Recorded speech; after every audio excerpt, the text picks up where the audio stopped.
But Jung discovered something even more disturbing. Because this patient's extraordinary perception seemed impossible to explain, therefore Jung began investigating what he would later term participation mystique, the psychological phenomenon where individuals with highly differentiated intuition become overwhelmed by unconscious contents from others. Jung wrote in his Red Book period notes, "There are those among us whose psychic apparatus is so finely tuned that they absorb not merely conscious communications, but the entire unconscious atmosphere of their environment."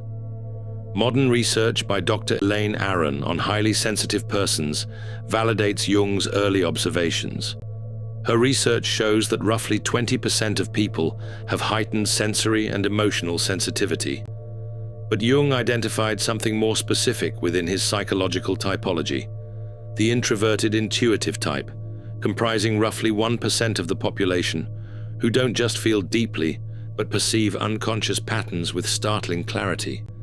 Jung observed that these individuals have what he called differentiated intuitive function.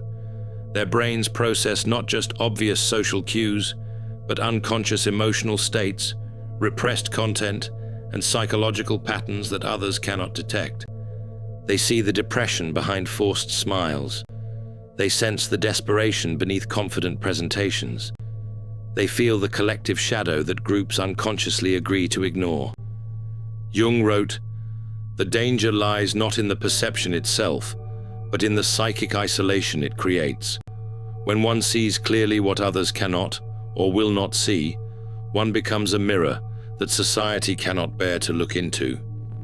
This creates what Jung called the problem of the superior function, when your greatest strength becomes your greatest burden because it separates you from collective unconscious participation.